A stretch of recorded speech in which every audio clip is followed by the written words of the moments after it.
السلام علیکم ورحمۃ اللہ وبرکاتہ۔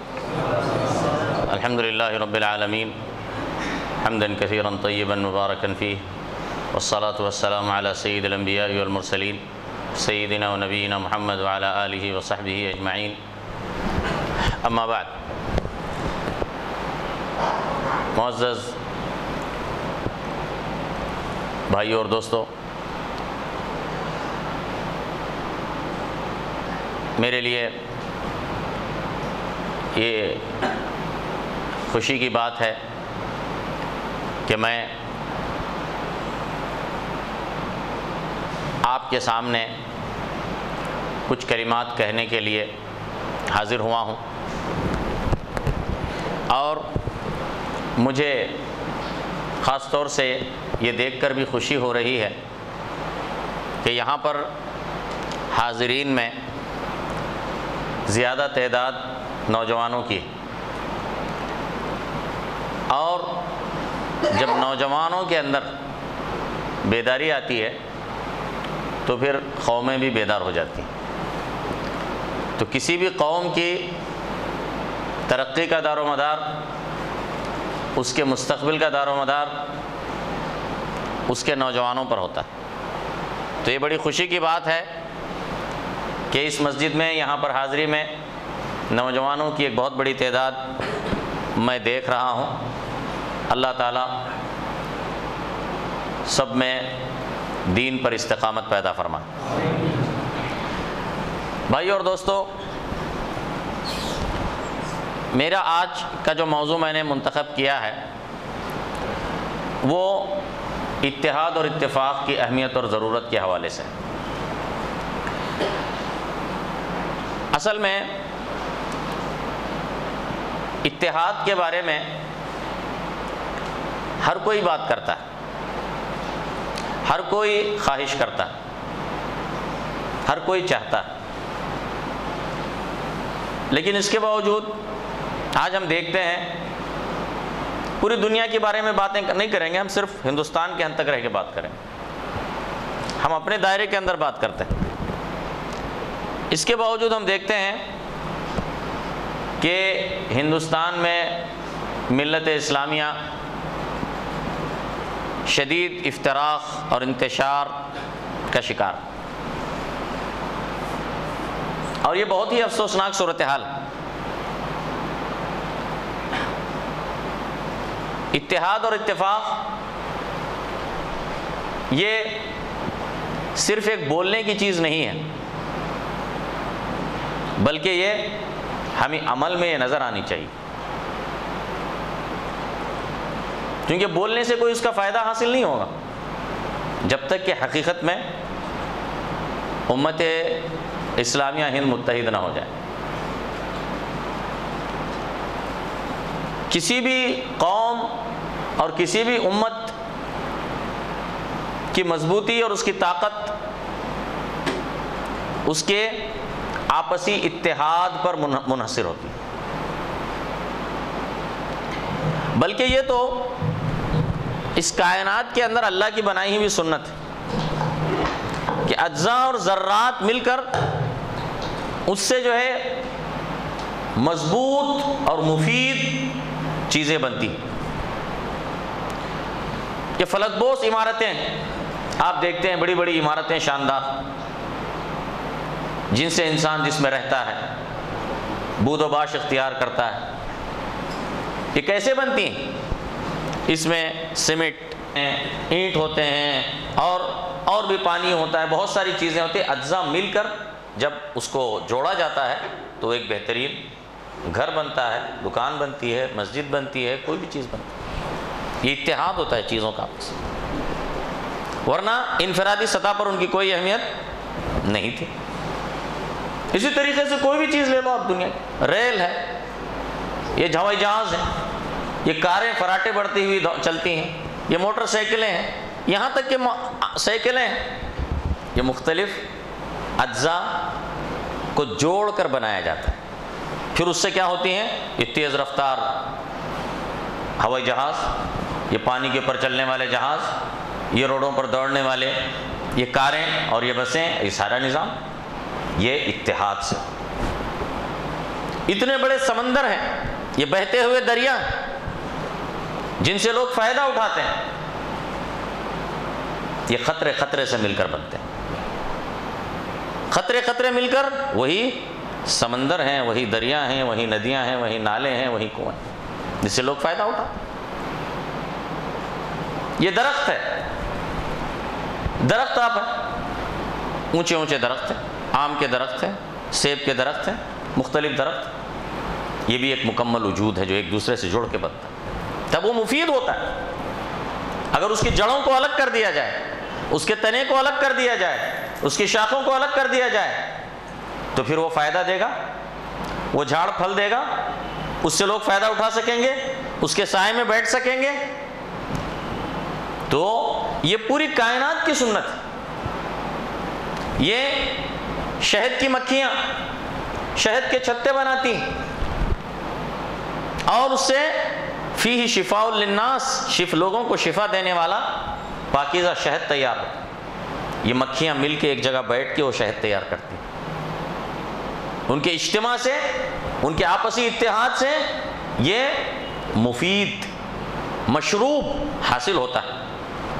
اور ادھر ادھر کا تو چھوڑے، خود اپنی جان پر غور کرے، انسان خود اپنے آپ پر غور کرے۔ انسان بنا ہے، کتنے اعضاء مل کر بنے ہیں، آپ کے جسم کے اندر کتنے اعضاء ہیں، کتنے جوڑ ہیں، ان سب سے مل کر یہ جیتا جاگتا ایک انسان بنتا ہے۔ لیکن اگر اسے الگ الگ اس کی پھر کوئی اس کی اہمیت نہیں ہوتی۔ تو یہ اللہ تعالیٰ کی کائنات کے اندر یہ سنت ہے۔ اسی طریقے سے اسلامی عبادات ہیں، ان عبادات میں بھی اللہ تعالیٰ نے اجتماعیت رکھی، مسلمانوں کا اتحاد اس میں ظاہر ہوتا ہے، کیونکہ اسلام یہ چاہتا ہے کہ مسلمان ایک قوم کی حیثیت سے رہیں، ایک امت کی حیثیت سے رہیں۔ نماز پڑھتے ہیں، نماز ہر شخص انفرادی طور پر گھر میں پڑھ سکتا، لیکن اللہ تعالیٰ نے یہ حکم جاری فرمایا کہ مسجدیں بنائی جائیں اور وہاں پر مسلمان باجماعت طریقے سے جمع ہو کر نماز پڑھیں۔ کیوں؟ یہ اجتماعیت کا نظام، یہ اتحاد کا ایک نمونہ ہے۔ دن میں 5 مرتبہ آپ سے کہا گیا کہ آپ مسجد میں آ کر باجماعت طریقے سے نماز ادا کریں۔ آپ زکوٰۃ نکالنے کا حکم، زکوٰۃ کا حکم رکھا گیا، اس میں بھی آپسی تعاون، آپسی اتحاد ہے، مالداروں اور غریبوں کے درمیان تعلق کو مضبوط کیا جا رہا ہے، جوڑا جا رہا ہے کہ سب ایک دوسرے کا خیال رکھیں، ایک دوسرے سے تعاون کریں، ایک دوسرے کی مدد کریں، ایک دوسرے سے جڑ کر رہیں۔ روزہ رکھنا ہے، روزہ رکھنے میں بھی 1 مہینے میں سب کو روزہ رکھنا ہے، یعنی جن کے اوپر روزہ رکھنا ہے، یہ نہیں کہا کہ اپنی مرضی سے جب چاہے الگ الگ روزہ رکھو، نہیں، رمضان کے مہینے میں روزہ رکھنا ہے۔ سارے مسلمان اور ایک ساتھ روزہ رکھتے ہیں، یہ بھی اجتماعیت۔ عبادات میں آپ کو ہر جگہ اجتماعیت نظر آئے، کیوں رکھا ہے اللہ تعالیٰ نے ایسے؟ تاکہ مسلمان ہمیشہ ایک قوم بن کر رہیں، ایک امت بن کر رہیں۔ حج کا موسم، حج کے بارے میں تو بتانے کی ضرورت ہی نہیں، جب ساری دنیا کے مسلمان چپے چپے سے وہاں پر جمع ہوتے ہیں، ایک ہی لباس میں ہوتے ہیں، ایک ہی تلبیہ پڑھتے ہیں، کالے بھی ہیں، گورے بھی ہیں، مالدار بھی ہیں، غریب بھی ہیں، چھوٹے بھی ہیں، بڑے بھی ہیں، مشرق کے بھی ہیں، مغرب کے بھی ہیں، سارے ایک جگہ جمع ہو۔ یہ اجتماعیت، یہ اتحاد، یہاں تک کہ صلاۃ الاستسقاء، پانی جب قحط پڑ جاتا ہے تو پانی کے لیے دعا کرنے کے لیے مسلمان جمع ہو کر، سنت یہ ہے کہ وہ جمع ہو کر استسقاء کی نماز پڑھیں اور اللہ تعالیٰ سے دعا کریں۔ سورج گرہن اور چاند گرہن کے وقت کی سنت نماز صلاۃ الاستسقاء، صلاۃ الخسوف والکسوف، اس کے اندر بھی جمع ہو کر اجتماعی طور سے نماز پڑھنا یہ اللہ کے نبی صلی اللہ علیہ وسلم کی سنت مبارکہ۔ تو اسلامی عبادات کے اندر ہم یہ اتحاد اور یہ اجتماعیت ہر جگہ پر نظر آتی ہے۔ یہ سب کیا بتا رہا ہے؟ اس سے ہم سب سے کیا معلوم ہوتا ہے؟ کہ ہم ایک امت ہیں، ہم ایک اللہ کے ماننے والے ہیں، اور ہم کو چاہیے کہ ہمیشہ اس چیز کو سامنے رکھیں۔ وَإِنَّ هَٰذِهِ أُمَّتُكُمْ أُمَّةً وَاحِدَةً وَأَنَا رَبُّكُمْ فَاتَّقُونِ، اور بے شک یہ تمہاری امت، یہ ایک امت ہے اور میں تمہارا رب ہوں، بس تم مجھ سے ڈر کر زندگی گزارو۔ یہ امت اس اصول کے تحت ایک امت بنی کہ یہ ایک رب کو ماننے والی امت ہے، ایک اللہ کی توحید کے علمبردار امت ہے، آخری نبی محمد رسول اللہ صلی اللہ علیہ وسلم پر ایمان رکھنے والی امت ہے۔ تو یہ اس عقیدے کی بنیاد پر، اس عقیدے کی بنیاد پر ایک امت بنی، اور ہم اسی بنیاد پر دیگر امتوں سے الگ ہوتے ہیں اور منفرد ہوتے ہیں۔ اللہ تعالیٰ نے قرآن مجید میں مختلف مقامات پر امت کو متحد رہنے کا حکم دیا ہے اور افتراق اور انتشار سے روکا ہے اور خبردار کیا ہے۔ اللہ تعالیٰ فرماتا ہے وَاعْتَصِمُوا بِحَبْلِ اللَّهِ جَمِيعًا وَلَا تَفَرَّقُوا، اور تم سب اللہ کی رسی کو مضبوطی سے پکڑ لو اور آپس میں فرقوں میں مت بٹ جاؤ۔ وَاذْكُرُوا نِعْمَةَ اللَّهِ عَلَيْكُمْ، اور تمہارے اوپر اللہ کی نعمت کو یاد کرو، اذ کنتم اعداء، جب تم آپس میں ایک دوسرے کے دشمن تھے، فألف بین قلوبکم، پس اللہ نے تمہارے دلوں کے درمیان الفت ڈال دی، فاصبحتم بنعمتہ اخوانا، پھر تم اللہ کی اس نعمت کی وجہ سے آپس میں بھائی بھائی بن گئے۔ وکنتم علی شفا حفرۃ من النار، اور تم جہنم کے گڑھے کے بالکل کنارے تھے، فانقذکم منہا، بس اللہ نے تمہیں اس سے بچایا۔ تو اللہ تعالیٰ نے امت کو حکم دیا کہ وہ اللہ کی اس نعمت کی قدر کریں، دین اسلام کی قدر کریں، ایمان کی اس دولت کی قدر کریں، اس ہدایت کی قدر کریں، اور ایک امت بن کر رہیں، اللہ کی رسی کو مضبوطی سے پکڑیں۔ تو اس میں اللہ تعالیٰ نے اتحاد کا طریقہ اور راستہ بھی بتایا، وَاعْتَصِمُوا بِحَبْلِ اللَّهِ جَمِيعًا، کہ اللہ کی رسی کو مضبوطی سے تھامو گے تو اس سے اتحاد قائم ہوگا۔ اللہ کی رسی کیا ہے؟ یہ قرآن مجید، اور اس قرآن مجید کی تفسیر اور تشریح اور وہ سنت نبویہ۔ تو قرآن و سنت، اس کو جب آپ مضبوطی سے تھام کر چلیں گے تو یہ اتحاد اور اتفاق کے حصول کا وسیلہ اور ذریعہ ہے۔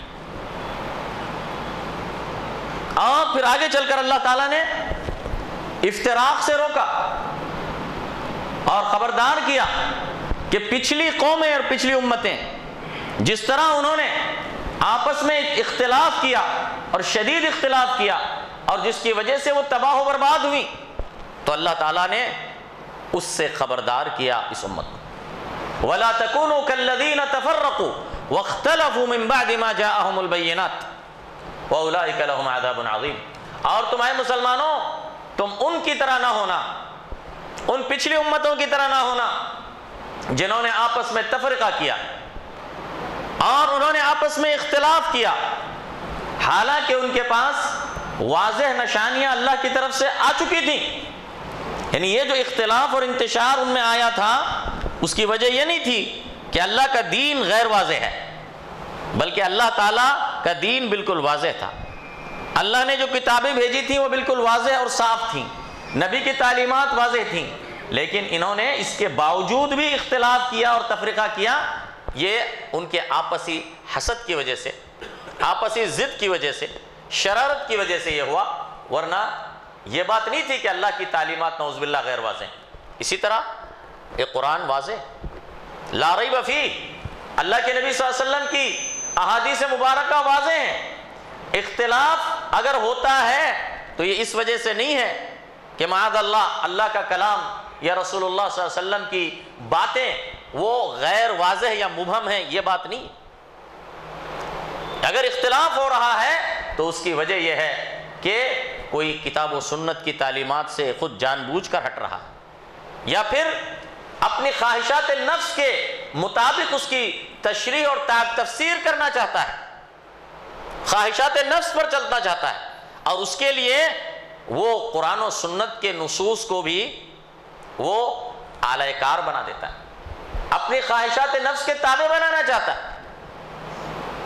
تو اسی لیے اللہ تعالیٰ نے فرمایا پچھلی امتیں چونکہ اسی وجہ سے ہلاک ہوئی تھی، برباد ہوئی تھیں، تو اسی لیے اللہ نے اس امت کو خبردار کیا کہ وَلَا تَكُونُوا كَالَّذِينَ تَفَرَّقُوا وَاخْتَلَفُوا مِن بَعْدِ مَا جَاءَهُمُ الْبَيِّنَاتُ وَأُولَٰئِكَ لَهُمْ عَذَابٌ عَظِيمٌ، اور ایسے لوگوں کے لیے قیامت کے دن عذاب عظیم۔ تو میرے بھائی اور دوستو، اسی طریقے سے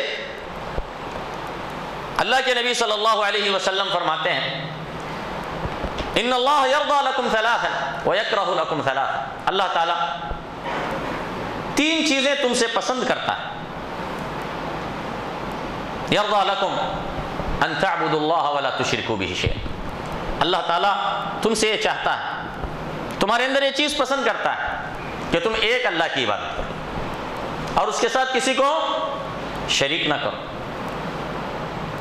اور اللہ تعالیٰ اس چیز کو پسند کرتا ہے کہ تم آپس میں متحد رہو اور آپس میں تفرقہ نہ کرو، اور اللہ تعالیٰ اس چیز کو پسند کرتا ہے کہ تم اپنے جو مسلمان حکمراں ہیں ان کی اطاعت کرو اور ان کی خیر خواہی کرو، ان کی اطاعت کرو اور ان کی خیر خواہی کرو۔ اسی طریقے سے اللہ کے نبی صلی اللہ علیہ وسلم کی ایک حدیث میں آتا ہے علیکم بالجماعہ فإن ید اللہ مع الجماعہ، تم پر چاہیے کہ تم جماعت کے ساتھ جڑ کر رہو، اس لیے کہ اللہ کی مدد وہ جماعت کے ساتھ ہوتی۔ اسی طرح ایک اور حدیث میں یوں آتا ہے کہ الجماعۃ رحمہ والفرقۃ عذاب، کہ یہ جماعت یعنی مسلمانوں کا ایک جماعت ہو کر رہنا، متحد ہو کر رہنا، یہ اللہ کی رحمت ہے، اور ان کا آپس میں تفریقہ یہ عذاب کی ایک شکل ہے۔ یہ اللہ تعالیٰ کے عذابوں میں سے ایک عذاب کی شکل ہے کہ اللہ تعالیٰ آپس میں تفریقہ ڈال دے، یہ ان بدعمالیوں کے نتیجے میں، یہ بدعمالیوں کی سزاؤں میں سے ایک سزا ہے۔ اسی لیے اللہ تعالیٰ نے اس سے خبردار کیا قل هو القادر على ان يبعث عليكم عذابا من فوقكم او من تحت ارجلكم او يلبسكم شيعا فيذيق بعضكم باس بعض، کہہ دے وہ اللہ قدرت رکھنے والا ہے اس بات پر کہ وہ تمہارے اوپر عذاب بھیجے، تمہارے اوپر سے کوئی عذاب آئے آسمان سے، اور اسی طرح وہ اس بات پر قادر ہے کہ تم پر عذاب بھیجے تمہارے نیچے سے، یا یلبسکم شیعا، وہ تمہیں گروہوں اور فرقوں میں بانٹ دے، وَيُذِيقَ بَعْضَكُمْ بَأْسَ بَعْضٍ، اور تم میں سے بعض کو بعض کا مزہ چکھلائے، آپسی میں ایک دوسرے سے دست و گریباں ہو جائیں، ایک دوسرے کو مارنے لگیں گے، ایک دوسرے کا قتل کرنے لگیں گے، ایک دوسرے کا خون کرنے لگیں گے، اور ایک دوسرے، یہ بھی تو اللہ تعالیٰ کے عذابوں میں سے یہ بھی ایک عذاب۔ تو اسی لیے ہمیں چاہیے کہ اپنے آپ کو درست کریں، اپنے اعمال کو درست کریں، اپنے عقیدے کو درست کریں، اور ہمیشہ ایک امت ہونے کا احساس ہمارے اندر رکھیں۔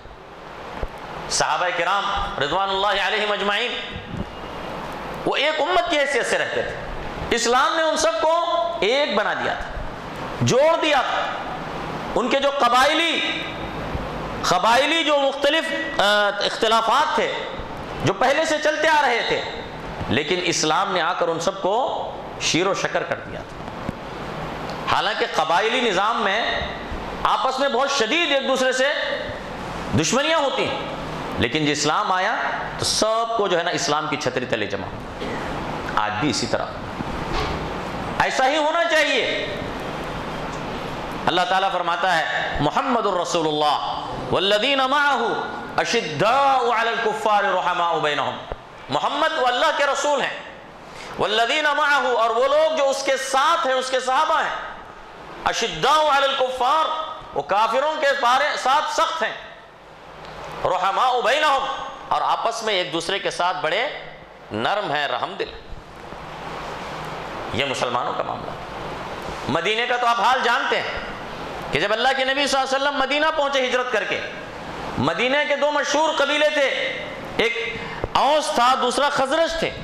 اوس اور خزرج یہ دو قبیلے تھے، ان کے درمیان بہت جنگیں ہو چکی تھی، اور آخری جنگ جو بڑی تباہ کن جنگ ہوئی تھی وہ جنگ بعاث تھی۔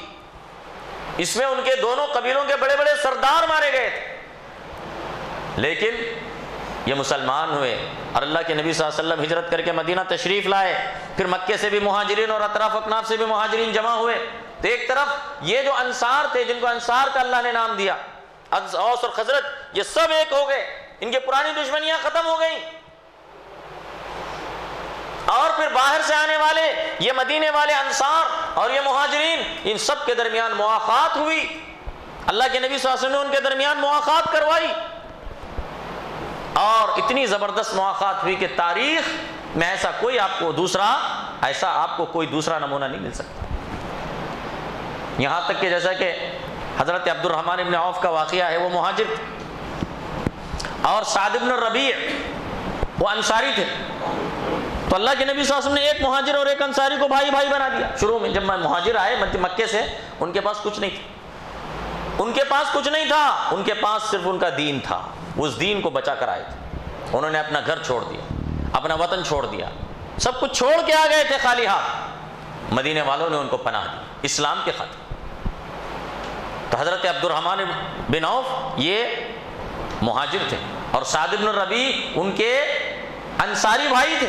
سعد بن الربیع نے کہا کہ دیکھو، میں اس مدینے میں سب سے زیادہ کھجوروں کے باغات والا ہوں، تم دیکھو میں باغوں کو دو حصے کرتا ہوں، آدھے تم لے لو آدھے میں لے لیتا ہوں، اور میری دو بیویاں ہیں، تم دیکھو جو تمہیں پسند آئے بتاؤ، میں طلاق دے دیتا ہوں، عدت گزرنے کے بعد تم اس سے شادی کر لیں۔ یہ ایسا حساب۔ لیکن دوسری طرف عبد الرحمن بن عوف رضی اللہ تعالیٰ عنہ نے کہا، اللہ تمہارے مال اور اہل میں برکت دے، مجھے نہیں چاہیے، لیکن مجھے بازار کا راستہ بتاؤ۔ اور بازار گئے، مکے کے لوگ بزنس مین تھے، تجارت پیشہ لوگ، تو انہوں نے وہاں پہ آ کے تجارت شروع کر دی۔ مدینے کے لوگوں کا پیشہ زراعت تھا، مکے کے لوگوں کا پیشہ تجارت تھا، تو تجارت شروع کی، اور تھوڑے ہی دنوں کے اندر اللہ تعالیٰ نے ان کے مال میں برکت دی کہ انہوں نے شادی بھی کر لی ایک انصاری عورت سے۔ ایک مرتبہ اللہ کے نبی صلی اللہ علیہ وسلم کے پاس آئے تو انہوں نے کوئی مخصوص زعفران والی خوشبو لگائی تھی، تو اللہ کے نبی صلی اللہ علیہ وسلم نے پوچھا، ماہیم، کیا معاملہ ہے؟ کہنے لگے، اللہ کے نبی میں نے شادی کر لی۔ کہا تم نے مہر کیا دیا؟ کہا اللہ کے نبی میں نے جو ہے نا ایک گٹھلی کے برابر مہر میں دیا۔ تو اللہ کے نبی صلی اللہ علیہ وسلم نے فرمایا، اولم ولو بشاتن، ولیمہ کر، چاہے ایک بکری کے ذریعے کیوں نہ ہو۔ تو یہ مواخات تھی جو انصار اور مہاجرین کے درمیان۔ تو میرے بھائی اور دوستو، یہ جو وحدت ہے، یہ جو اتحاد ہے، یہ جو تاریخ میں ہمیں ملتا ہے، نبی صلی اللہ علیہ وسلم کے زمانے میں ہمیں ملتا ہے، اور اس کی مثالیں اور بھی ملتی ہیں اسلامی تاریخ کے اندر، یہ کچھ اصولوں اور بنیادوں پر ہوتا ہے۔ اس کا ایک سب سے اہم ترین فارمولہ ہم اس کو کہہ سکتے ہیں کہ جس کے اوپر یہ اتحاد کی عمارت کھڑی ہو سکتی، وہ ہے جو سورہ نساء میں اللہ تعالیٰ پر بیان فرماتا ہے کہ یا ایھا الذین آمنوا اطیعوا اللہ واطیعوا الرسول واولی الامر منکم فإن تنازعتم فی شیء فردوه الی اللہ والرسول ان کنتم تؤمنون باللہ والیوم الآخر ذلک خیر واحسن تأویلا۔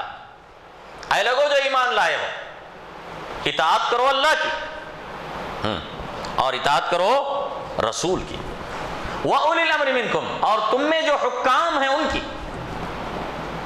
تو اللہ کی اطاعت، تو کتاب اللہ کی اطاعت مراد، اللہ کی اطاعت سے مراد کتاب اللہ کی اطاعت، اور اللہ کے نبی صلی اللہ علیہ وسلم کی اطاعت سے مراد سنت رسول اللہ صلی اللہ علیہ وسلم کی اتباع۔ اور پھر فرمایا وَأُولِي الْأَمْرِ مِنْكُمْ، اور تم میں سے جو اولو الامر ہیں، جو اولو الامر ہیں، حکام ہیں، ان کی بھی اطاعت کرو، اولاۃ الامر۔ اور یہ اولاۃ الامر کی اطاعت کا حکم اللہ نے دیا، اور اسی طرح احادیث کے اندر بھی بہت ساری احادیثوں میں اس کی تاکید آئی۔ اس کی کیا وجہ ہے؟ اس کی وجہ یہی ہے کیونکہ امت کے اتحاد کے برقرار رہنے کے لیے یہ ضروری ہے۔ اگر حکمرانوں کی، یعنی جو مسلمان مملکت میں مسلمان حکمرانوں کی اطاعت اگر نہیں کریں گے لوگ تفرقہ کریں گے، لڑائی کریں گے، ہر کوئی جو ہے نا ہتھیار اٹھا کے آئے گا، تو پھر جو ہے کیا ہوگا؟ امت کا اتحاد ختم ہو جائے گا، امت کمزور ہو جائے گی۔ تو اسی لیے بڑی تاکید آئی ہے حکمرانوں کی اطاعت کی۔ یہاں تک حدیثوں کا کے اندر جو باتیں آئی ہیں اس کی روشنی میں کہ اگر حکمراں ذاتی طور سے اگر برا بھی ہے، چور بھی ہے، کرپٹ بھی ہے، گناہگار بھی ہے، تمہارے حقوق بھی چھینتا ہے، تب بھی جو ہے اس کے خلاف بغاوت مت کرو۔ کیوں ہے؟ اس لیے ہے کہ جب بغاوت ہوگی تو مسلمان امت کمزور ہو جائے گی۔ جب حکمراں کے خلاف خروج ہوگا، بغاوت ہوگی تو کیا ہوگا؟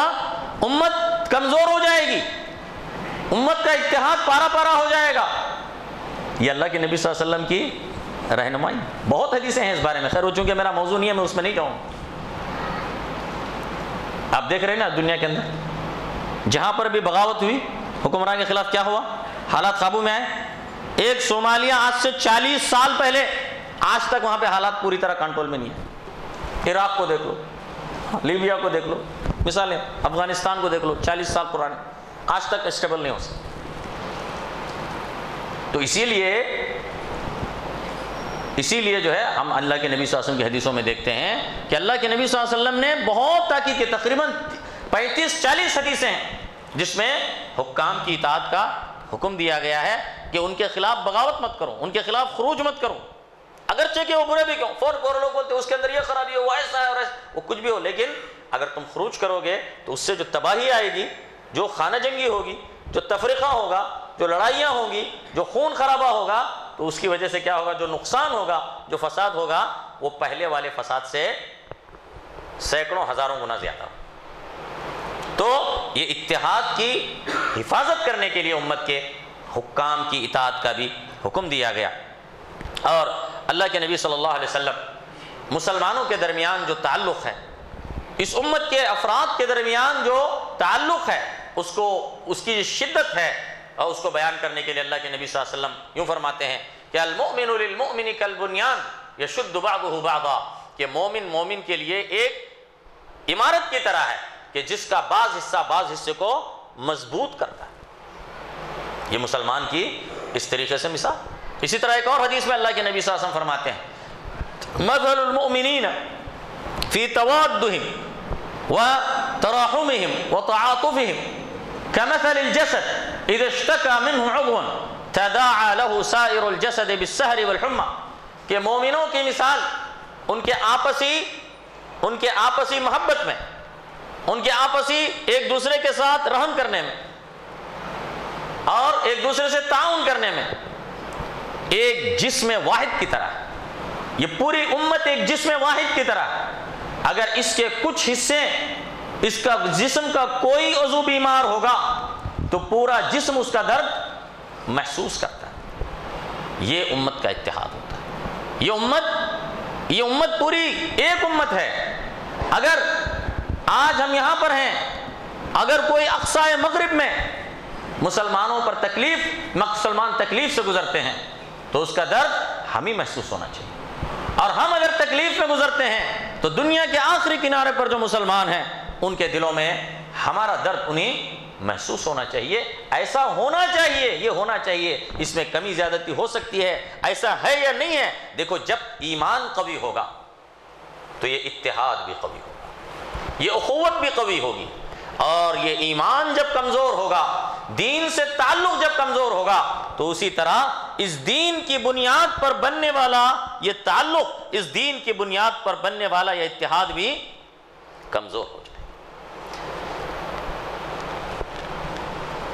یہ اتحاد جو قائم ہوتا ہے، یہ اتحاد صراط مستقیم کے اوپر قائم، اہدنا الصراط المستقیم، یہ چند اصولوں پر بنتا ہے۔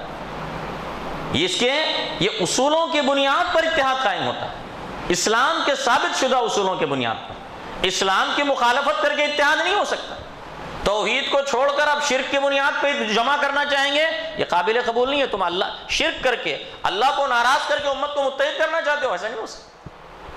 تو میرے دین کے اوپر اتحاد کس چیز کا ہے؟ دین کے لیے اتحاد کر رہے ہو یا دنیا کا اتحاد؟ تو دین کے نام پر جو اتحاد ہوتا ہے، اسلام کے اور ایمان کی اساس پر جو اتحاد ہے، تو وہ ایمان اور اسلام کے اصولوں پر ہی ہو سکتا ہے، شرک کی بنیاد پر نہیں ہو سکتا، توحید کی بنیاد پر اتحاد، بدعت کی بنیاد پر متحد نہیں ہو سکتے، سنت کی اتباع کے نام پر متحد، گناہوں کی بنیاد پر متحد نہیں ہوں گے، بلکہ نیکی کے کام پر جو ہے نا مسلمان آپس میں متحد ہوں گے۔ اور اسی طریقے سے اتحاد ہو سکتا ہے جب بھی کوئی کتاب و سنت کے راستے سے ہٹتا ہے، صراط مستقیم سے انحراف کرتا ہے، تو تفریقہ بننے لگتا ہے۔ تفریقہ یہ نہیں ہے کہ کوئی سیدھے راستے پر چلتا ہے تو تم اسے بولو کہ تم سارے جو ہے نا کوئی غلط راستے پہ، گناہوں کے یا گمراہیوں کے راستے پہ دنیا جا رہی ہے، اگر آپ سیدھے صراط مستقیم پر گامزن ہیں تو کہیں گے تم تفریقہ کر رہے ہو۔ تفریقہ اس کو نہیں کہتے۔ تفریقہ وہ ہے کہ جو راستہ بھٹک کے غلط راستے پہ جا رہا ہے۔ یہ بات بہت سمجھنے کی بات ہے۔ اسی لیے حضرت عبداللہ ابن مسعود رضی اللہ تعالیٰ عنہ فرماتے ہیں کہ الجماعت الحق ولو کنت وحدک، کہ جماعت وہ حق ہے، یعنی حق پر چلنے والا وہ جماعت والا، اگرچہ کہ تم اکیلے ہی کیوں نہ ہو۔ یہ دیکھو بھئی، اگر دنیا کے لوگ شرک و بت پرستی میں مبتلا ہو گئے تو آپ کیا اتحاد کے نام پہ آپ بھی شرک شروع کر دیں گے؟ تفریقہ، آپ ہدایت پر ثابت قدم رہیں، آپ متحد ہیں۔ جنہوں نے شرک شروع کیا انہوں نے تفریقہ کیا۔ انہوں نے کیا کیا؟ وہ تفریقے کے وہ مرتکب ہوئے، ہو سکتا ہے ان کی تعداد زیادہ بھی ہو، لیکن انہوں نے تفریقہ کیا، آپ نے تفریقہ نہیں کیا۔ کیونکہ جو حق پر قائم ہے، اللہ کے نبی صلی اللہ علیہ وسلم کے لائے ہوئے دین پر قائم ہے، اس نے تفریقہ نہیں کیا۔ جس نے اللہ کے نبی صلی اللہ علیہ وسلم کے دین میں سے انحراف کیا، آپ کی سنتوں سے انحراف کیا، اس نے کیا کیا؟ تفریقہ ڈالا۔ اسی لیے اللہ کے نبی صلی اللہ علیہ وسلم کی ایک حدیث میں آتا ہے کہ اللہ کے نبی صلی اللہ علیہ وسلم نے ایک مرتبہ صحابہ کے ساتھ بیٹھے ہوئے تھے زمین پر، آپ نے ایک سیدھا خط کھینچا، ایک لکیر کھینچی، پھر اس کے بعد اس کے دائیں اور بائیں دو اور لکیریں کھینچی ٹیڑھی، اور پھر آپ نے اپنا ہاتھ سیدھی لکیر پر رکھ کے فرمایا یہ صراط مستقیم، فرمایا یہ صراط مستقیم ہے، اور یہ دائیں اور بائیں جو گمراہیوں کی پگڈنڈیاں ہیں، ہاں یہ گمراہیوں کی پگڈنڈیاں ہیں، تو تم صراط مستقیم پر چلو اور ان گمراہی کے راستوں سے اپنے آپ کو بچا کر۔ اور پھر آپ نے یہ آیت پڑھی کہ وَأَنَّ هَذَا صِرَاطِي مُسْتَقِيمًا فَاتَّبِعُوهُ وَلَا تَتَّبِعُوا السُّبُلَ فَتَفَرَّقَ بِكُمْ عَنْ سَبِيلِهِ، اور یہ میرا راستہ ہے بالکل سیدھا، یہ میرا راستہ ہے بالکل سیدھا، بس اس راستے کی اتباع کرو۔ اور اسی کی تو آپ دعا کرتے ہیں، اهدنا الصراط المستقیم۔ اگر آپ کہیں گے دعا کریں گے صراط مستقیم کی طرف ہدایت کے لیے، اور بعد میں جو ہے نا آپ گمراہیوں کے راستوں پر چلیں گے، تو اس کا مطلب یہ ہوا کہ دعا آپ نے کی تھی لیکن آپ میں اس کی سچی تڑپ نہیں تھی۔ زبان سے آپ پڑھ رہے تھے لیکن آپ کو پتہ نہیں کیا پڑھ رہے ہیں، نہ آپ کے دل میں تڑپ ہے۔ جب آپ صحیح سچی تڑپ کے ساتھ اللہ تعالیٰ سے صراط مستقیم کی طرف ہدایت مانگیں گے تو اللہ تعالیٰ ضرور عطا فرماتا ہے۔ اور ایسی کئی مثالیں ہیں، میں لوگوں کو جانتا ہوں جنہوں نے اللہ تعالیٰ سے دل کی تڑپ کے ساتھ دعا کی تو اللہ تعالیٰ نے انہیں صراط مستقیم کی طرف رہنمائی عطا فرمائی، اور ان کے سامنے حق اور باطل بالکل واضح اور کلیئر سمجھ میں آ گیا۔ اتحاد اور اتفاق کا مطلب یہ نہیں ہے کہ ہم اسلام مخالف چیزوں سے خاموشی اختیار کر لیں، امر بالمعروف اور نہی عن المنکر کو چھوڑ دیں، یہ مطلب نہیں ہے۔ کیونکہ برائی کرنے والا ہے برائی سے مت روکو بھائی تفریقہ ہو جائے گا، نہیں، یہ مطلب نہیں ہے۔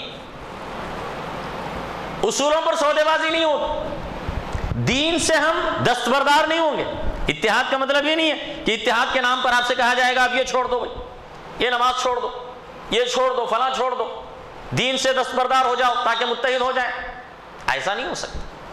دین پر ثابت قدم بھی، اتحاد کس چیز کا ہے؟ یہ امت متحد، امت بنی کس لیے ہے؟ پھر یہ امت بنی ہے ایک اللہ کی عبادت کے قاعدے پر، توحید کی بنیاد پر۔ وَإِنَّ هَٰذِهِ أُمَّتُكُمْ أُمَّةً وَاحِدَةً، وَأَنَا رَبُّكُمْ فَاتَّقُونَ، اور یہ امت ایک امت ہے اور میں تمہارا رب ہوں جن کی جس کی تم عبادت کرتے ہو، بس تم مجھ سے ڈرو۔ یہ اس بنیاد پر اتحاد ہوتا ہے۔ تو اسی لیے جہاں پر ہم اتحاد کی بات کرتے ہیں تو اتحاد کے جو عملی طریقہ ہے، جو عملی اصول ہیں، جو پریکٹیکل طریقے سے جو اتحاد ہو سکتا ہے، اس چیز کو بھی سمجھنا ضروری ہے۔ لوگ بہت سارے غلط کرتے ہیں، اتحاد کی بات کر کے وہ شرک اور بدعت کی تائید کرنا چاہتے ہیں کہ شرک اور بدعت کے طرف بارے میں خاموشی اختیار کر لو، اس کے بارے میں کوئی بات نہ کرو کہ اس سے تفریقہ ہو جائے گا۔ نہیں، ایسا نہیں ہوتا۔ اگر ایسا ہوتا تو پھر اللہ کے نبی صلی اللہ علیہ وسلم نے مکے میں جب دعوت اٹھائی، توحید کی دعوت اٹھائی، تو مکے کے لوگوں نے آپ پر یہی الزام لگایا کہ بھئی اس نے تو جو ہے نا لڑائی ڈال دی، اس نے تو ہمارے خاندان اور قبیلے میں تفرقہ ڈال دیا، بھائی کو بھائی سے لڑا دیا، شوہر کو بیوی سے لڑا دیا، خاندان کے اندر تفرقہ ڈال دیا۔ لیکن اتحاد شرک اور توحید میں نہیں ہو سکتا، اتحاد تو موحدین کے درمیان ہوگا نا، اتحاد موحدین کے درمیان ہوگا، اہل ایمان کے درمیان ہوگا، اہل اسلام کے درمیان ہوگا، موحدوں اور مشرکوں کے درمیان نہیں ہوگا۔ تو اس چیز کو بھی سمجھنا ساتھ میں ضروری ہے، ورنہ بہت سی مرتبہ ایسا ہوتا ہے کہ ایک چیز حق ہوتی ہے، سچ ہوتی ہے فی نفسی، لیکن اس کو غلط جگہ پر اس بات کو استعمال کیا جاتا ہے۔ یعنی اتحاد کی بات یہ اپنی جگہ پر بالکل صحیح، لیکن اس کا مطلب یہ نہیں کہ کوئی توحید کو چھوڑ دے، اتحاد کے نام پر کوئی توحید کو چھوڑ دے، ایسا نہیں ہو سکتا، کیونکہ اتحاد بنا ہی ہے یا یہ امت بنی ہی ہے وہ توحید کی بنیاد پر، اللہ پر ایمان کی وجہ سے اور نبی صلی اللہ علیہ وسلم پر ایمان کی وجہ سے۔ دیکھو میرے بھائی اور دوست، تاریخ ہمارے لیے ایک مدرسہ ہے، تاریخ ایک مدرسہ ہے، تاریخ ہمیں بہت کچھ سکھاتی ہے، اسی لیے تاریخ سے، اپنی تاریخ سے واقف ہونا چاہیے۔ تاریخ سے ہمیں بہت کچھ سمجھ میں آتا ہے، اور تاریخ اپنے آپ کو دہراتی ہے، جو پہلے ہوا پھر ویسے ہی پھر آج بھی ہوتا ہے، آج جو ہوا پھر 100 سال کے بعد ویسے ہی ہوتا ہے، یہ ایسے ہی چلتا رہتا ہے، اور حق اور باطل کے درمیان یہ کشمکش بھی چلتی رہتی۔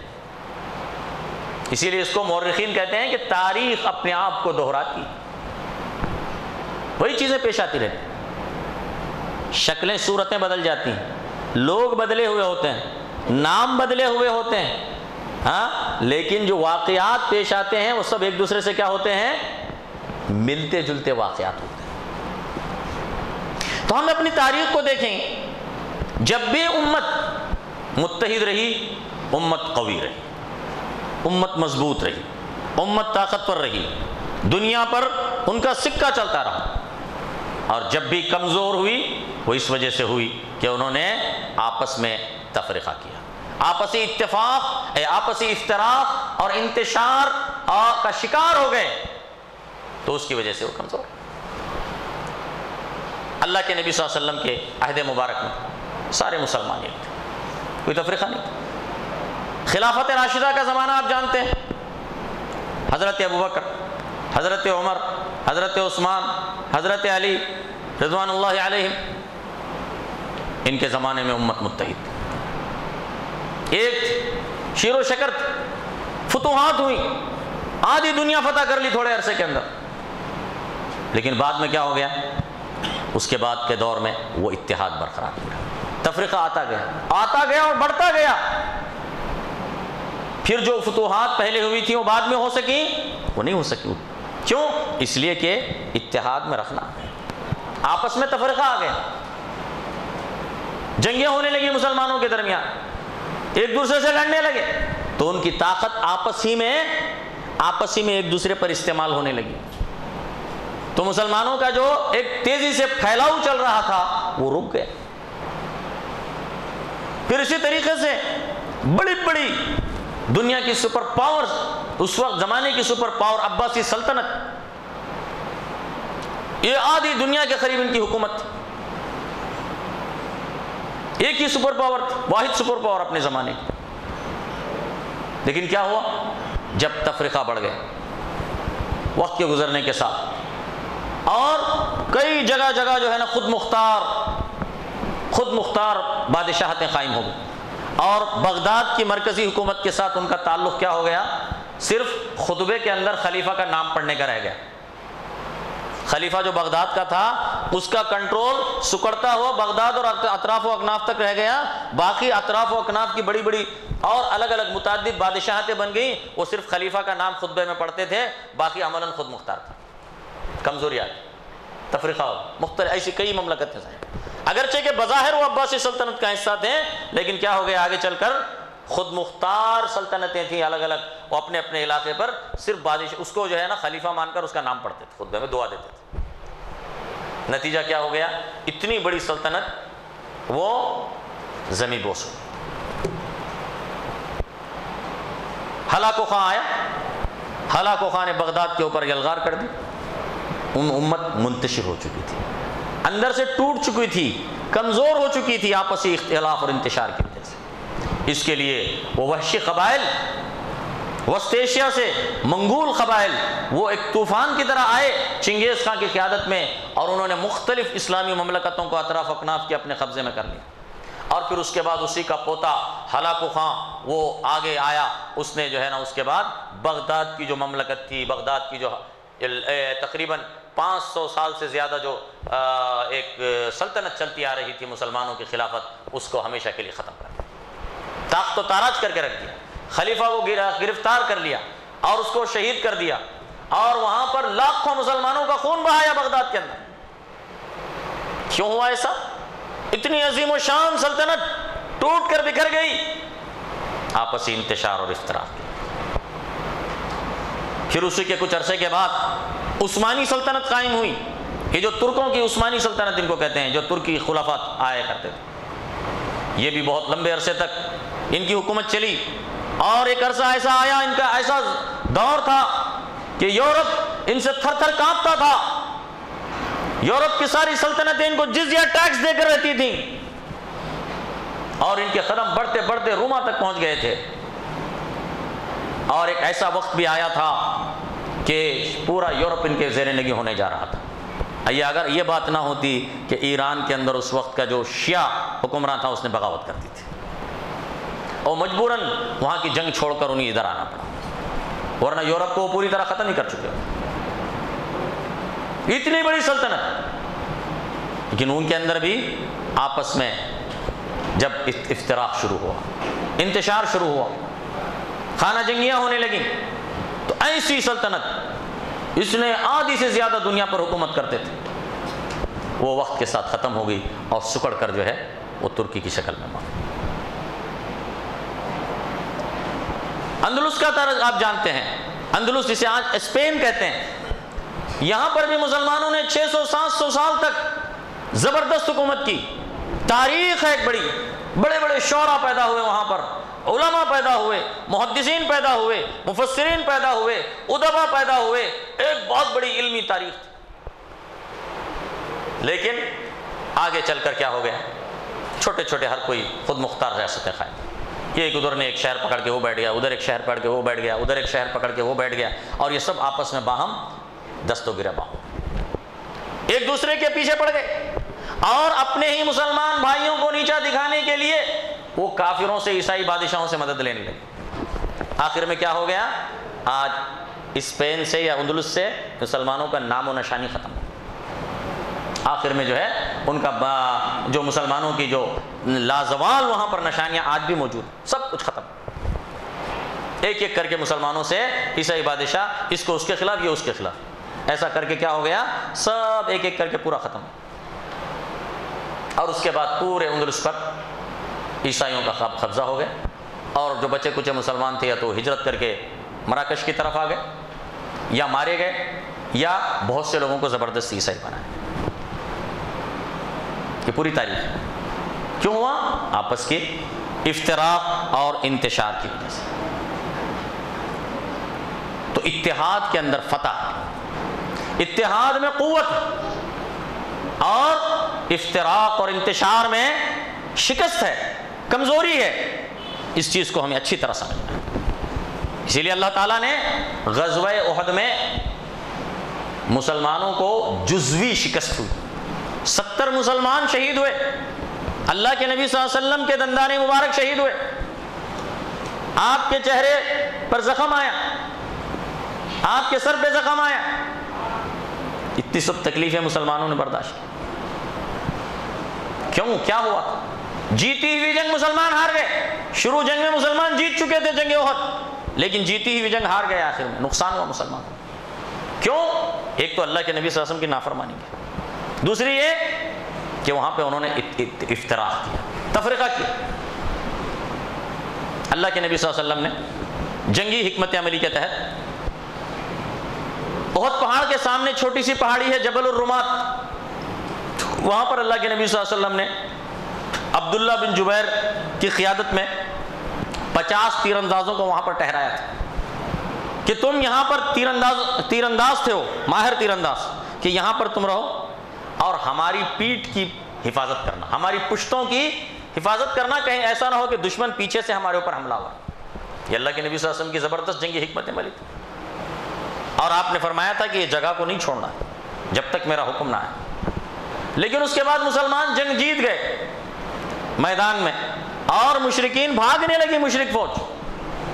تو یہاں پر جو تیر انداز تھے ان میں تفرقہ، بعض نے کہا نہیں، اب یہ جنگ ختم ہو چکی، مسلمان جیت چکے ہیں اور مال غنیمت جمع کر رہے ہیں، ہم بھی جاتے ہیں، ہم بھی مال غنیمت جمع کرتے ہیں۔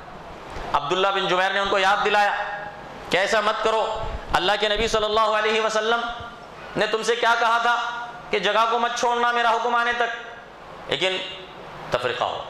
بعض نے کہا نہیں، جنگ تو ختم ہو چکی ہے، اس کے لیے ہم جاتے ہیں۔ تو اکثر جو ہے وہاں سے جگہ چھوڑ کر چلے گئے۔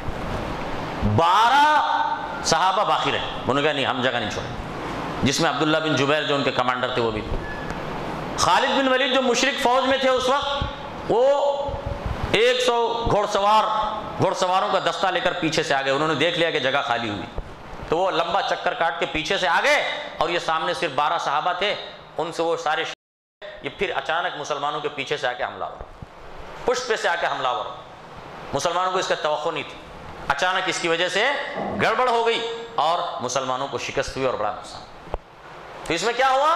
اللہ کے نبی صلی اللہ علیہ وسلم کی مخالفت کی اور آپس میں تفرقہ کیا، تو اس کی وجہ سے کیا ہوا؟ جیتی ہوئی جنگ مسلمان ہار گئے۔ اسے اللہ تعالیٰ نے فرمایا وَلَقَدْ صَدَقَكُمُ اللَّهُ وَعْدَهُ إِذْ تَحُسُّونَهُمْ بِإِذْنِهِ حَتَّى إِذَا فَشِلْتُمْ وَتَنَازَعْتُمْ فِي الْأَمْرِ وَعَصَيْتُمْ مِنْ بَعْدِ مَا أَرَاكُمْ مَا تُحِبُّونَ مِنْكُمْ مَنْ يُرِيدُ الدُّنْيَا وَمِنْكُمْ مَنْ يُرِيدُ الْآخِرَةَ ثُمَّ صَرَفَكُمْ عَنْهُمْ لِيَبْتَلِيَكُمْ وَلَقَدْ عَفَا عَنْكُمْ وَاللَّهُ ذُو فَضْلٍ عَلَى الْمُؤْمِنِينَ۔ اللہ تعالیٰ نے سورہ آل عمران کے اندر تفصیل سے اس غزوہ احد کے واقعات پر بات کی، تو اللہ تعالیٰ اس میں کہتا ہے اور اللہ تعالیٰ نے یقیناً تم سے اپنا کیا ہوا وعدہ سچ کر دکھایا تھا۔ اللہ کہتا ہے مومنوں سے کہ اللہ نے تم سے جو وعدہ کیا تھا اللہ نے سچ کر دکھایا۔ وہ کیوں؟ اس لیے کہ جنگ کی ابتدا میں مسلمان جنگ جیت چکے تھے اور مشرک فوج بھاگنا شروع ہو چکی تھی۔ وَلَقَدْ صَدَقَكُمُ اللَّهُ وَعْدَهُ إِذْ تَحُسُّونَهُمْ بِإِذْنِهِ، جب تم ان کو کاٹ رہے تھے اللہ کے حکم سے، حَتَّى إِذَا فَشِلْتُمْ وَتَنَازَعْتُمْ فِي الْأَمْرِ، یہاں تک کہ جب تم نے بزدلی دکھائی اور تم آپس میں جھگڑنے لگے، تنازع کیا، وَعَصَيْتُمْ مِنْ بَعْدِ مَا أَرَاكُمْ مَا تُحِبُّونَ، اور تم نے نافرمانی کی بعد اس کے کہ اللہ تعالیٰ نے تمہیں وہ چیز دکھائی تھی جس کی تم خواہش مند تھے، یعنی تمہیں فتح عطا فرمائی تھی، لیکن اس کے باوجود تم نے کیا کیا؟ فَشِلْتُمْ وَتَنَازَعْتُمْ فِي الْأَمْرِ وَعَصَيْتُمْ مِنْ بَعْدِ مَا أَرَاكُمْ مَا تُحِبُّونَ مِنْكُمْ مَنْ يُرِيدُ الدُّنْيَا وَمِنْكُمْ مَنْ يُرِيدُ الْآخِرَةَ، تم میں سے بعض وہ ہیں جو دنیا چاہتے ہیں اور تم میں سے بعض وہ تھے جو آخرت چاہتے تھے۔ ثُمَّ صَرَفَكُمْ عَنْهُمْ لِيَبْتَلِيَكُمْ، پھر اللہ تعالیٰ نے پھیر دیا تم کو ان سے تاکہ تمہیں آزمائش میں ڈالے۔ وَلَقَدْ عَفَا عَنْكُمْ، اور پھر ساتھ میں اللہ نے کہا کہ تم سے جو غلطی ہوئی اللہ نے اسے معاف فرما دیا۔ وَاللَّهُ ذُو فَضْلٍ عَلَى الْمُؤْمِنِينَ، اور اللہ تعالیٰ بڑے فضل والا ہے مومنوں پر۔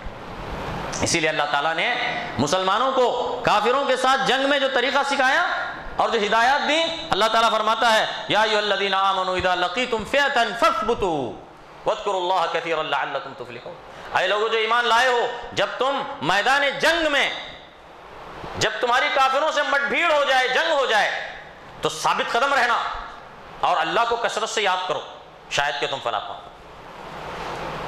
وَأَطِيعُوا اللَّهَ وَرَسُولَهُ وَلَا تَنَازَعُوا فَتَفْشَلُوا وَتَذْهَبَ رِيحُكُمْ، اور پھر فرمایا اور اطاعت کرو اللہ کی اور اس کے رسول کی، اور آپس میں تنازع مت کرو، آپس میں تنازع مت کرو، افتراق سے روکا، انتشار سے روکا، متحد رہو، ولا تنازعوا، اور آپس میں تنازع نہ کرو، اگر تنازع کرو گے تو کیا ہوگا؟ فتفشلوا، تم کمزور پڑ جاؤ گے، وتذهب ريحكم، اور تمہاری ہوا اکھڑ جائے گی۔ اگر تم تنازع کرو گے اپنے آپس میں تو پھر کیا ہوگا؟ تمہاری ہوا اکھڑ جائے گی، تم کمزور پڑ جاؤ گے دشمن کے سامنے۔ تو اتحاد میں طاقت ہے، اتحاد میں فتح ہے، اور افتراق میں، تفرقے میں کمزوری ہے، اس میں شکست ہے، اس میں ہزیمت ہے۔ تو ہمیں اس چیز کو اچھی طرح سمجھنا ہے آج کے اس آخری زمانے میں، جبکہ ہمیں وہ حدیث نظر آ رہی ہے، وہ حدیث کا مصداق آج ہم دیکھ رہے ہیں، جس میں اللہ کے نبی صلی اللہ علیہ وسلم نے یوں فرمایا کہ تتداعى علیکم الامم کما تتداعى الاکلۃ علی قصعتها، کہ تمہارے اوپر اس طریقے سے مختلف امتیں ٹوٹ پڑیں گی جس طریقے سے کھانے والے کھانے کے قاب پر، کھانے کے برتن پر ٹوٹ پڑتے ہیں۔ صحابہ نے پوچھا اللہ کے نبی کیا بات ہوگی، کیا وجہ ہوگی، کیا اس زمانے میں ہماری تعداد کم ہوگی؟ فرمایا لا نہیں، بل انتم کثیر، بلکہ تم تو اس زمانے میں بہت زیادہ ہوں گے، تمہاری تعداد کم نہیں ہوگی، اس زمانے میں تمہاری تعداد کثیر ہوگی۔ آج دیکھو ہم کثیر ہیں کہ نہیں ہیں ہندوستان کے اندر؟ ہاں، ہم سے کہا جاتا ہے تم اقلیت ہو، اقلیت ہو، صبح و شام ہمارے سامنے یہ راگ الاپا جاتا ہے کہ تم اقلیت ہو، تم کم ہو۔ ہم اقلیت نہیں ہیں، یہ غلط بات ہے، ہم اقلیت نہیں ہیں۔ اگر یہاں پر سب ذاتوں اور مذہبوں کا حساب کیا جائے تو واحد سالڈ جو سب سے بڑی اکثریت ہے وہ مسلمان ہیں۔ کیا یہ بات آپ کو معلوم ہے؟ یہ تم سے اس لیے کہا جاتا ہے کہ تاکہ تم اپنے اندر ہی اپنے کو کمزور سمجھنے لگو، تم اقلیت نہیں ہو۔ 30 کروڑ کی تعداد کہیں اقلیت ہوتی ہے؟ 30 کروڑ ہو کر تم کم سمجھتے ہو؟ 30 کروڑ ہو کر تم یہ سمجھتے ہو کہ ہم کچھ بھی نہیں ہیں؟ کیا یہ واقعی میں درست بات ہے؟ کیا اس طرح سوچنا درست ہے؟ یہ بات نہیں ہے۔ دیکھو اللہ کے نبی وہی فرما رہے ہیں، تم سمجھ رہے یہ کمزوری؟ 30 کروڑ والے کمزور ہوتے ہیں؟ ہاں، یہ بنگلہ دیش اور پاکستان کی تعداد ملائیں گے تو بھی جو ہے نا ہندوستان کے مسلمانوں کی سب کی ملا کے اتنی ہوتی، معلوم ہے تمہیں؟ قریب قریب۔ پھر کیسے کمزور ہو گئے، کیسے اقلیت بن گئے؟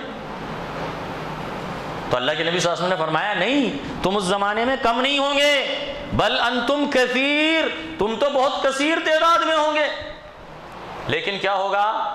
وَلَكِنَّكُمْ غُثَاءٌ كَغُثَاءِ السَّيْلِ، لیکن تمہارا حال ایسا ہوگا جیسے کہ سیلاب کے ساتھ بہنے والا کوڑا کرکٹ ہوتا ہے، اس طرح تم بے اوقات اور بے وزن ہو کے رہ جاؤ۔ ایسا سے دکھ رہا ہے کہ نہیں ہمارا؟ ہم 30 کروڑ ہیں نا، ہم 30 کروڑ ہیں، لیکن ہمارا کیا وزن ہے؟ ہاں، ہم بے وزن ہیں۔ وَلَيَنزِعَنَّ اللَّهُ مِن قُلُوبِ عَدُوِّكُمُ الْمَهَابَةَ وَلَيَقْذِفَنَّ فِي قُلُوبِكُمُ الْوَهْنَ، اللہ تعالیٰ تمہارے دشمنوں کے دلوں میں سے تمہاری ہیبت، تمہارا خوف نکال دے گا اور تمہارے دلوں میں وہن ڈال دے گا۔ وہن یعنی کمزوری، اس کا لفظی معنی ہوتا ہے کمزوری۔ صحابہ نے پوچھا اللہ کے نبی وہن کیا ہے؟ فرمایا حب الدنیا و کراہیت الموت، دنیا کی محبت اور موت سے کراہت۔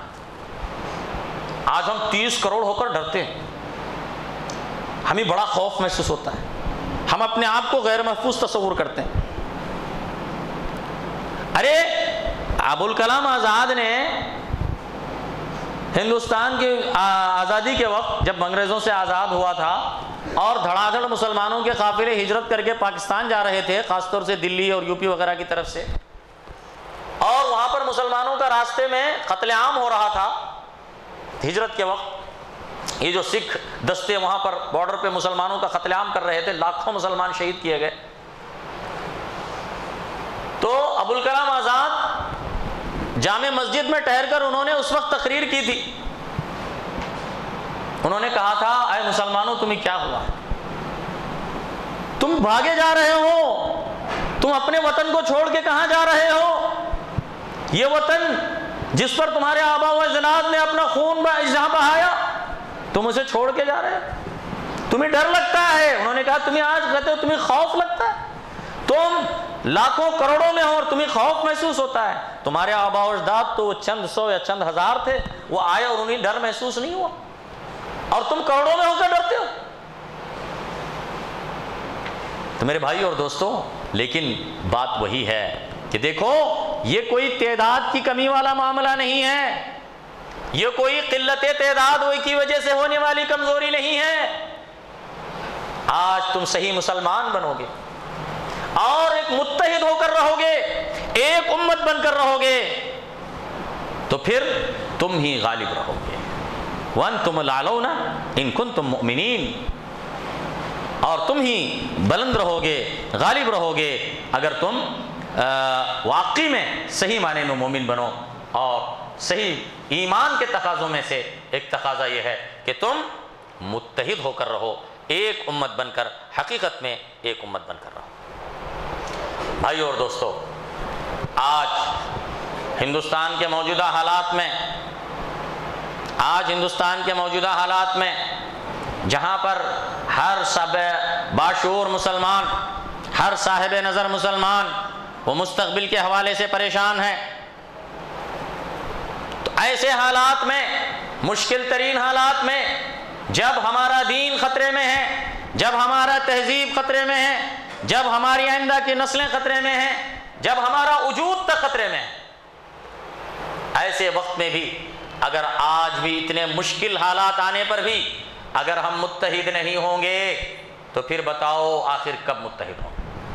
اگر ان حالات میں بھی اگر تم ایک ساتھ مل بیٹھنے کے لیے تیار نہیں ہو، اگر تم ان ایسے شدید ترین خطرات میں بھی تم ایک پلیٹ فارم پہ جمع ہونے کے لیے تیار نہیں ہو، تو پھر پتہ نہیں وہ کون سا وقت ہے تمہاری نظر میں کہ جب تم ایک ہوں گے۔ ذرا اس پر غور کرنے کی ضرورت ہے۔ تو میرے بھائی اور دوستو، اب اگر نہیں متحد ہوئے، ایک نہیں ہوئے، تو پھر ہمیں پچھتانا پڑے گا۔ آئندہ نسلوں کے سامنے کوئی عذر باقی نہیں رہے گا، آپ کو ملامت کی جائے گی، آنے والی نسلیں آپ کی ملامت کریں گی، آنے والی تاریخ آپ کو ملامت کرے گی اگر آپ نے اپنی ذمہ داری کو نہیں سمجھا۔ اور ان نازک حالات کے اندر اگر ایک نہ ہوئے، ایک ہونے کا مطلب یہ نہیں ہے کہ سارے ایک مسلک پر جمع ہو جائیں، یہ ضروری نہیں، ایسا نہیں ہوتا۔ یہ اختلافات پہلے سے رہے ہیں، یہ ختم نہیں ہو، لیکن ان اختلافات کے رہتے ہوئے بھی تم ایک امت بن سکتے ہو۔ ان اختلافات کے باوجود بھی، فرقوں کے باوجود بھی، الگ الگ جماعتوں کے باوجود بھی تم ایک امت ہو، یہ چیز کو سمجھنا چاہیے۔ اپنے ذاتی مفادات کے لیے، اپنے گروہی اور جماعتی مفادات کے خاطر امت کو نقصان مت کرو، ملت اسلامیہ کے مستقبل سے کھلواڑ مت کرو۔ یہ ہم سب کی ذمہ داری ہے، یہ علماء کی بھی ذمہ داری ہے، عوام کی بھی ذمہ داری ہے، سیاسی لیڈروں کی بھی ذمہ داری ہے، یہ مالداروں کی بھی ذمہ داری ہے، یہ غریبوں کی بھی ذمہ داری ہے، یہ پڑھے لکھوں کی بھی ذمہ داری ہے، اور ان پڑھوں کی بھی ذمہ داری۔ اور میرے بھائی اور دوستو، جماعت اہل حدیث یہ ہمیشہ سے امت اسلامیہ کے اتحاد کی داعی اور نقیب رہی ہے۔ اہل حدیث اصل میں یہ ایک اصلاحی تحریک ہے، یہ ایک اصلاحی تحریک ہے جو اس امت کے اندر اٹھی ہے۔ جب امت کے اندر ہر قسم کی مختلف گمراہیاں پھیلی ہوئی ہیں، شرک پھیلا ہوا ہے، بدعتیں پھیلی ہوئی ہیں، بدعمالیاں پھیلی ہوئی ہیں، تو امت مسلمہ کو پھر سے کتاب اللہ اور سنت رسول اللہ صلی اللہ علیہ وسلم کی طرف دعوت دینے کے لیے، اصلاح حال کے لیے یہ اٹھی ہوئی تحریک ہے۔ اور اس تحریک نے ہمیشہ قربانیاں دی ہیں اور دین کی دعوت کا بھی کام کیا ہے، اصلاح کا بھی کام کیا ہے، اور اپنے وسائل کو استعمال کیا ہے، اور اتحاد امت کے خاطر بھی ہمیشہ سے اہل حدیث وہ سب سے آگے آگے رہیں۔ اہل حدیثوں پر الزامات لگائے جاتے ہیں، جھوٹی تہمتیں لگائی جاتی ہیں، ان کو مختلف ناموں سے نوازا جاتا ہے، لیکن اس کے باوجود ہمیشہ اہل حدیثوں نے ہمیشہ اتحاد امت کو بچانے کی ہمیشہ کوشش کی۔ اور ہم اہل حدیث قرآن و سنت پر چلتے ہوئے اس امت کے اتحاد کی خاطر، ملت اسلامیہ ہند کے اتحاد کی خاطر ہم مزید قربانیاں دینے کے لیے تیار ہیں۔ ہم اس امت کی قیادت کرتے ہوئے آگے بھی چلنے کے لیے تیار ہیں، اور اس امت کے اتحاد کو باقی رکھتے ہوئے ہم پیچھے بھی چلنے کے لیے تیار ہیں۔ لیکن اس امت کا اتحاد، ملت اسلامیہ ہند کا اتحاد، یہ آج کی ایسی ضرورت ہے کہ اگر آج ہم نے اتحاد کا مظاہرہ نہیں کیا، ان خطرات کے سامنے جو ہماری آنکھوں کے سامنے نظر آ رہے ہیں، تو پھر کل کسی اور کو ملامت نہ کرنا، اپنے کو خود ملامت کرنا۔ اگر حالات تمہارے کنٹرول سے باہر ہو گئے تو پھر اس وقت کسی اور کو ملامت کر کے کچھ نہیں ملے گا، اپنے اندر پیدا کرو۔ دشمنوں پر ملامت کر کے کچھ نہیں ہوگا، دشمن تو دشمن ہوتا ہے، لیکن تمہیں اپنی حفاظت کرنا خود تمہیں آنا ہے، اپنی حفاظت تمہیں خود کرنی، اور اپنی صفوں میں اتحاد تمہیں خود قائم رکھنا ہے۔ یاد رکھو کہ جو امت کے دشمن ہیں وہ تمہاری کمزوریوں سے واقف ہیں، تمہارے آپسی اختلافات سے بھی واقف ہیں، وہ تمہاری اس تفریقے والی حالت سے خوش ہوتے ہیں اور ان کو بڑھاوا دیتے ہیں، وہ تمہارے آپسی افتراق اور انتشار کو تمہارے اندر بڑھاوا دیتے ہیں اور تمہارے اندر جھگڑے ڈالتے ہیں، فتنے ڈالتے ہیں پیچھے سے بیٹھ کر، چاہے تمہیں اس کا احساس ہو یا نہ ہو، اور تمہارے اندر سے اپنے ایجنٹوں کو استعمال کرتے ہیں تاکہ تمہاری صفوں میں ڈالے جا سکیں۔ تو اسی لیے میرے بھائی اور دوستو، حقیقت کو سمجھو، حالات کو سمجھو، اور آگے آنے والے خطرات کو سمجھو، اور اپنی صفوں میں اتحاد پیدا کرو۔ کتنی شرم کی بات ہے، کتنی شرم کی بات ہے کہ ہماری آپسی نا اتفاقی کی وجہ سے کئی ایسے یو پی اور بہار کے اندر کئی ایسے حلقہ جات ہیں صوبائی اسمبلیوں کے یا اسی طرح قومی اسمبلی کے، کہ جہاں پر مسلمان 40, 50, 60% ہونے کے باوجود وہاں پر مسلمان امیدوار ہار جاتا ہے۔ کیوں؟ آپسی تفریقے کی وجہ سے۔ ہم کب سمجھیں گے؟ ہم کس چیز کے انتظار میں ہیں مسلمان؟ حالات ہیں کہ روز بروز خراب ہوتے جا رہے ہیں، لیکن ہم پتہ نہیں ہمیں کیا ہو گیا ہے۔ کیا ہمیں کوئی بے ہوشی کی دوا دی گئی ہے؟ کیا غنودگی والی کوئی دوا دی گئی ہے؟ کیا آدمی کو کچھ سمجھ میں نہیں آتا ہے، کچھ سجائی نہیں دیتا ہے؟ کہیں ایسا تو نہیں ہے ہمارے معاملہ؟ تو میرے بھائی اور دوستو، میں یہی کہوں گا کہ ہم سب ایک امت ہیں، ہم سب کو اس چیز کو سمجھنا ہے، اور سب کو ساتھ مل کر ہم اپنے مشترکہ مقاصد کے لیے، میں نے جیسے کہ بتایا، اتحاد کا مطلب یہ نہیں کہ ہم سب ایک فرقے میں آ جائیں، ایسا تو نہیں ہو سکتا، لیکن تم اپنی اپنی جگہ رہو، اپنا اپنا کام کرو، ہمیں کسی سے نہیں، دعوت کا کام بھی جاری رکھیں، سب کچھ اپنی چلتے رہو، لیکن مشترک مقاصد کے لیے، ملی مقاصد کے لیے، جس کا تعلق کسی خاص فرقے سے نہیں ہے، یہ فرقے سے یہ فرقے سے نہیں ہے۔ ہمارے جو مسائل ہیں ملت اسلامیہ کے، جو مشترکہ مسائل ہیں، جب ہمارا دین خطرے میں ہے، ہمارا مستقبل خطرے میں ہے، ہمارا وجود خطرے میں ہے، ہندوستان میں ہماری مستقبل کی زندگی خطرے میں ہے، ایسے حالات میں جو ہے ہمارے اتنے مشترکہ مسائل ہیں، تو ان مسائل کے لیے کیا ہم جمع نہیں ہو سکتے؟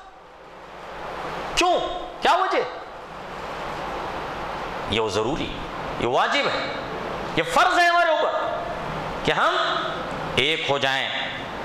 دیکھو، معن بن زائدہ ایک بہت مشہور اسلامی تاریخ کے ایک ہیرو گزرے ہیں، بڑے بہادر تھے، جنگوں کے اندر بھی ان کے بہادری کے انہوں نے جوہر دکھایا۔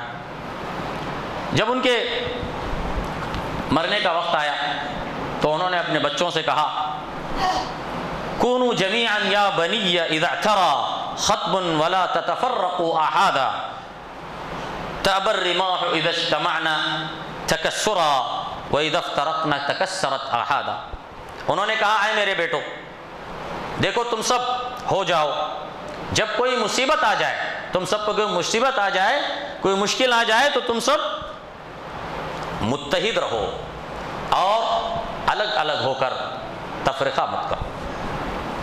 پھر کہا کہ نیزے کی جو لکڑیاں ہوتی ہیں وہ جب مل کر ان کو جوڑا جاتا ہے گٹھے کی شکل میں تو ان کو توڑا نہیں جا سکتا۔